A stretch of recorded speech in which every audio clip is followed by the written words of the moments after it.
Hi guys, another day, another restoration series na naman. At today, ang isa sa mga tanong na sagutin natin is ano daw ba yung ginagamit natin paint para sa mga canvas material or fabric? Actually, nasagutan natin yan sa mga nakaraan natin videos, pero sasagutin natin ulit since special sa atin ang bawat client natin, no, na nagtatanong daily. Hindi totoo yan, bola lang yan.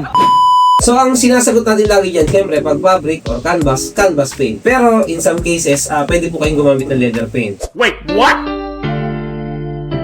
Okay ha, sasabihin ko sa inyo bakit. So kung fabric ang sapatos, gumagamit din tayo nito sa kadahilan ng may mga artist po kasi or nagdo-drawing sa mga sapatos na gusto nila, no? Wala silang pakialam kung titigas yung sapatos or lalambot or masisira as long as magawa nila yung art na gusto nila. So in some cases sa mga naging client namin before or sa ibang mga restoration services na company, gumagamit talaga sila ng leather paint, especially pag sila ay nagdo-drawing. Sa ibang artist naman, gumagamit din ng suede dye kahit na canvas material yung kanilang ginagamitan dahil pwede naman din talaga to. Yung nga lang, siyempre, kung suede na, sa suede material nyo na lang gamitin. In some cases din, ginagamit din to kasi sa totoo lang, fast acting to. Ibig sabihin, kapag may mga fabric material na sapatos, na kunyari, kala mo fabric, nilagyan mo ng canvas paint, ayaw gumana. Sa totoo lang, suede dye talaga yung pwede mong gamitin doon kasi most likely, polyester yan or may pagka-plastic ng kaunti yung sapatos or yung material niya. In some cases, katulad doon, gamit kayo ng suede dye, pwede rin yun. If you have any other questions tungkol sa mga sapatos o restoration, just comment down below, sagutin natin mamaya.